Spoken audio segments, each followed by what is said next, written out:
Hello, I'm Serven Suzuki speaking for ECHO, the Environmental Children's Organization. We're a group of 12 and 13-year-olds trying to make a difference. Vanessa Suddy, Morgan Geisler, Michelle Quigg, and me. We've raised all the money to come here ourselves, to come 5,000 miles to tell you adults you must change your ways. Coming up here today, I have no hidden agenda. I am fighting for my future.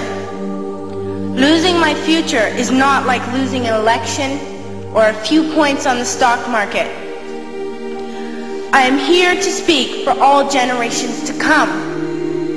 I am here to speak on behalf of the starving children around the world whose cries go unheard. I am here to speak for the countless animals dying across this planet because they have nowhere left to go. I am afraid to go out in the sun now because of the holes in our ozone. I am afraid to breathe the air because I don't know what chemicals are in it. I used to go fishing in Vancouver, my home, with my dad, until just a few years ago we found the fish full of cancers. And now we hear of animals and plants going extinct, every day vanishing forever. In my life, I have dreamt of seeing the great herds of wild animals, jungles and rainforests full of birds and butterflies. But now I wonder if they will even exist for my children to see. Did you have to worry of these things when you were my age?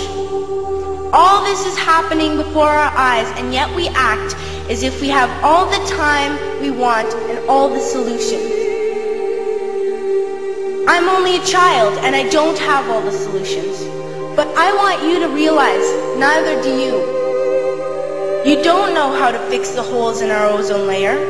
You don't know how to bring the salmon back up a dead stream. You don't know how to bring back an animal now extinct. And you can't bring back the forest that once grew where there is now a desert.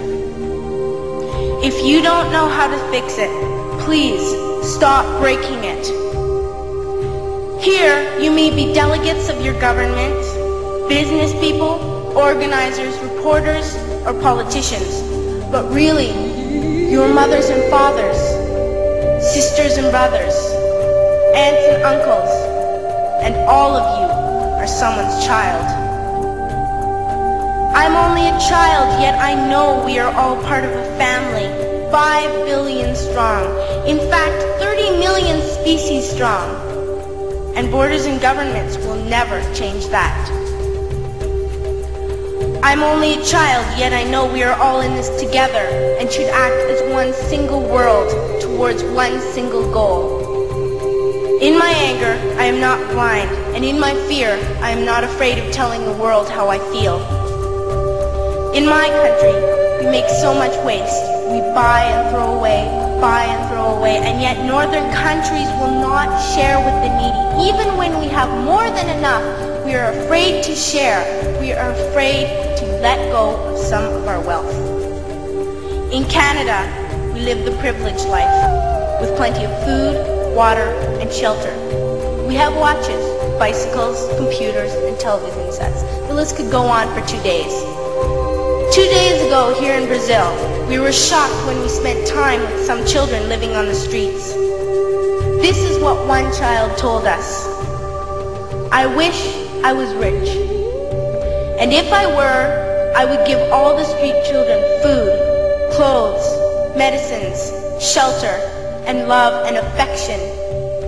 If a child on the streets who has nothing is willing to share, why are we who have everything still so greedy? I can't stop thinking that these are children my own age, that it makes a tremendous difference where you are born. That I could be one of those children living in the favelas of Rio. I could be a child starving in Somalia, or a victim of war in the Middle East, or a beggar in India. I am only a child, yet I know if all the money spent on war was spent on finding environmental answers, ending poverty, and finding treaties, what a wonderful place this earth would be. At school, even in kindergarten, you teach us how to behave in the world. You teach us not to fight with others, to work things out, to respect others, to clean up our mess, not to hurt other creatures, to share, not be greedy. Then why do you go out and do the things you tell us not to do?